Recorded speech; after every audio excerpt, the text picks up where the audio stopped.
ఇంజమూరు పంచాయతీలోని మోడచంద్రపాలెం, చిట్టేటిమెట్ట గ్రామాల్లో ఇంటింటి ప్రచారం నిర్వహించడం జరుగుతుంది.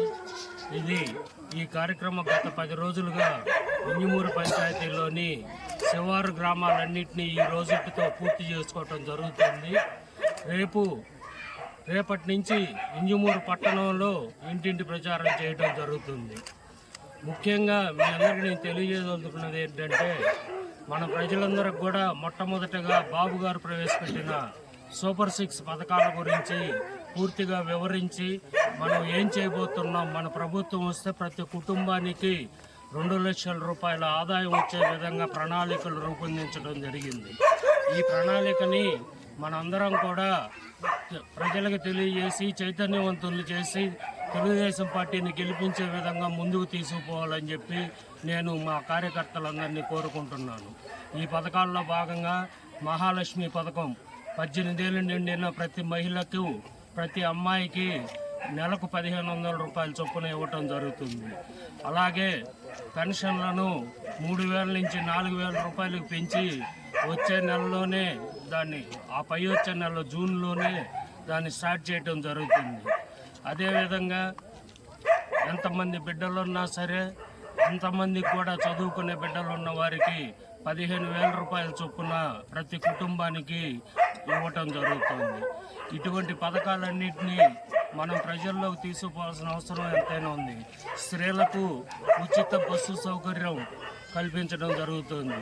ప్రతి కుటుంబానికి 3 గ్యాస్ సిలిండర్లు ఉచితంగా ఇవ్వడం జరుగుతుంది. అదేవిధంగా ప్రతి రైతుకు పాస్బుక్ గల ప్రతి రైతుకి 20,000 రూపాయల సంవత్సరానికి ఇవ్వటం జరుగుతుంది.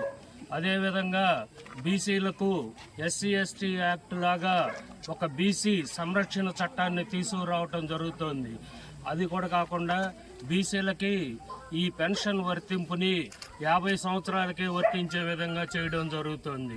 వీటన్నిటిని ఇటువంటి ముఖ్యమైన ముఖ్యంగా యువతకు 20 లక్షల ఉద్యోగాల కల్పన చేయాలని చెప్పి ఒక లక్ష్యంగా పెట్టుకొని ఈరోజు ముందుకు పోతున్నారు చంద్రబాబు నాయుడు గారు, మన పవన్ కళ్యాణ్ గారు, బీజేపీ ఆధ్వర్యంలో.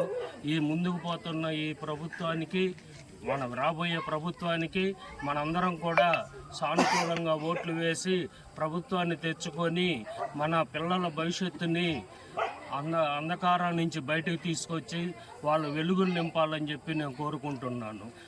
నిరుద్యోగ వృత్తి కింద ఒకవేళ ఉద్యోగం రాకపోతే నెలకు 3,000 రూపాయల నిరుద్యోగ వృత్తి ఇవ్వడం జరుగుతుంది. ఇన్ని కార్యక్రమాలను తీసుకొని ప్రతి కుటుంబానికి 2 లక్షల రూపాయల ఆదాయం వచ్చే విధంగా తెలుగుదేశం, జనసేన, బీజేపీ ఈ సంయుక్త కూటమి మనకు ఈ కార్యక్రమాలన్నింటినీ రూపొందించి ప్రజల్లోకి ఈరోజు వస్తున్నది. అదేవిధంగా మన అభ్యర్థులు ఇద్దరు చూసుకుంటే ఆనిముత్యాలు లాంటి 2 అభ్యర్థులు మనకు దొరికారు. మన ఎంపీ అభ్యర్థి వేమిరెడ్డి ప్రభాకర్ రెడ్డి గారు కానీ, మన ఎమ్మెల్యే అభ్యర్థి కాకర్ల సురేష్ గారు కానీ ఇద్దరు కూడా సేవా తత్పరులే తప్ప ఏదో ధనం సంపాదించుకోవడానికి ఈ రాజకీయాల్లోకి వచ్చిన వ్యక్తులు కాదు.